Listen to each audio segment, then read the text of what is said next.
Une rencontre XXL, une prestation de folie. Everton accueille Liverpool à Goodison Park. Le derby de la Merseyside était extraordinaire, agréable à voir. Depuis le 4 décembre 2019, Liverpool n'a pas battu Everton en Premier League. Ah, ça prend du temps. Ça prend du temps.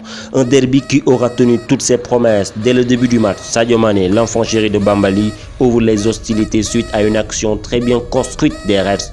Comme à leurs habitudes, Robertson fait un retrait pour Mané qui met un plat du pied et c'est au fond du filet. Alors Sadio Mané marque son 4e but en 4 matchs de Premier League. Il est juste intenable. Coup dur pour Liverpool à la 11e minute. Van Dijk, fauché par le gardien des Toffees Pickford, le colosse néerlandais sort sur blessure et laisse sa place à Joe Gomez. On va faire maintenant un focus sur l'entrée de Joe Gomez, car pour moi, il ne devait pas entrer. Pourquoi? Parce que d'après mon analyse, il y avait aujourd'hui 3 milieux de terrain qui étaient dans la gestion défensive. Même si Thiago Alcantara et Fabinho ont une vista débordante, ils peuvent faire des passes incroyables. Et voilà, ce sont de très grands joueurs avec une qualité exceptionnelle. Mais à cet instant-là, il fallait faire entrer Minamino ou Jones pour apporter plus de touches offensives dans l'organisation du milieu. Pour moi, il fallait reculer Fabinho dans l'axe, il a l'habitude de jouer là-bas, et amener un autre milieu de terrain qui va assurer la relation du milieu et de l'attaque. Mais bon, Klopp a fait son choix. Bon, on bouge.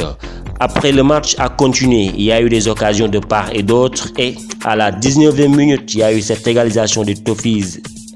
Un centre bien millimétré de James Rodriguez, le Colombien, et la tête de Keane, le défenseur. C'est l'égalisation des Toffees, un but partout. Alors, ce sera un but partout à la pause. De retour en deuxième période, Liverpool se crée des occasions, mais pas de réussite jusqu'à la 72e minute. Le pharaon Mo Salah marque son 5e but sous les couleurs de Liverpool d'une frappe puissante. Everton pousse et finit par égaliser après un centre bien dosé, millimétré de Lucas Digne, le français. La tête du buteur anglais Calvert-Lewin qui marque son 7e but de la saison en 5 matchs. Il est juste incroyable, il est intenable, il est irrésistible. C'est l'égalisation des Toffees, 2 buts partout.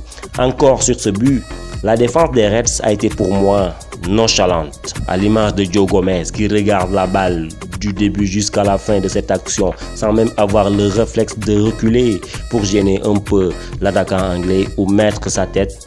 Robertson, on comprend, il est un peu petit par la taille face à Calvert-Lewin, mais bon, voilà, il y a but. À la 90e minute, Richarlison, le Brésilien, est exclu après un tacle mal maîtrisé sur Thiago Alcantara. Les Reds accélèrent, les Reds foncent et obtiendront même un but de leur capitaine Anderson dans le Fergie Time. Mais finalement, le but est annulé par la VAR, disant que Sadio Mané, le passeur du but, est hors jeu. Alors, il y a des polémiques, il y en a beaucoup, voilà, de polémiques sur la décision de l'arbitre. Et voilà, pour beaucoup, il n'y avait pas hors jeu. Même pour moi, je suis un peu dubitatif par rapport à la décision de l'arbitre parce que Sadio Mané était peut-être à des millimètres ou bien des centimètres dans cette action-là. Mais bon, parfois le football est cruel. L'arbitre a suivi la décision de la VAR, il y a eu hors-jeu et les deux équipes se quittent sur le score d'égalité, 2 buts partout. Un derby qui a tenu toutes ses promesses. Everton-Liverpool, c'était juste un match incroyable. D'abord, je vous remercie les amis. Abonnez-vous si ce n'est pas encore fait. Activez la cloche de notification pour ne pas manquer les prochaines vidéos.